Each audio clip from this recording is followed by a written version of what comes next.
Hey everybody, I know it's been a while since I posted anything, and not that anybody's missed it, but today I'm going to make my favorite Indian dish.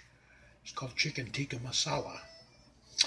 Uh, I won't go into the history of it. Apparently, the English transported it back to England after they left India, and so it's more popular there probably than in India.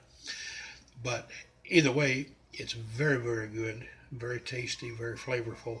Of course, it's a very different spice palette than what we're used to here in the United States, and I think that's one of the reasons that I like it. It's something unusual, very easy to make. This is going to end up being probably a little bit of a mini series.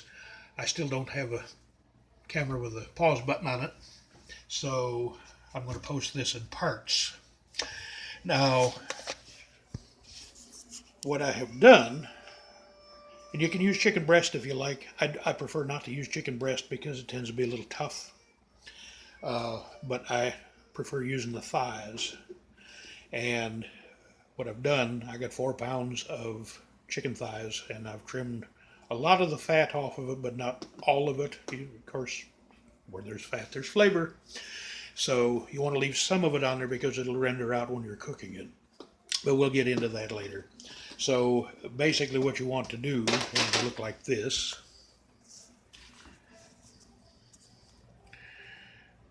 That's 4 pounds of chicken thighs cut up in basically bite-sized pieces. And we're going to marinate that.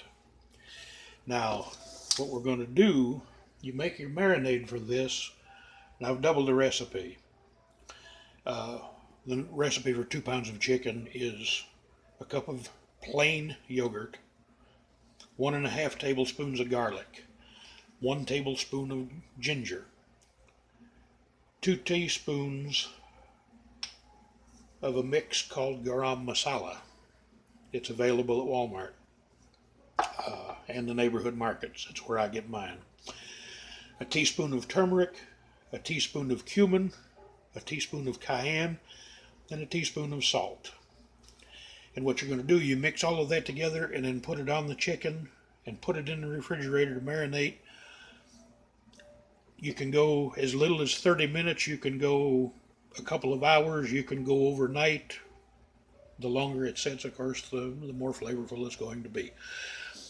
I'm going to shortcut it. We're only going to do about an hour or so, which is enough because it's a little time consuming to fry these chunks of chicken, and then, once that's done, it goes together very quickly. So anyway, I'll be back in just a little bit.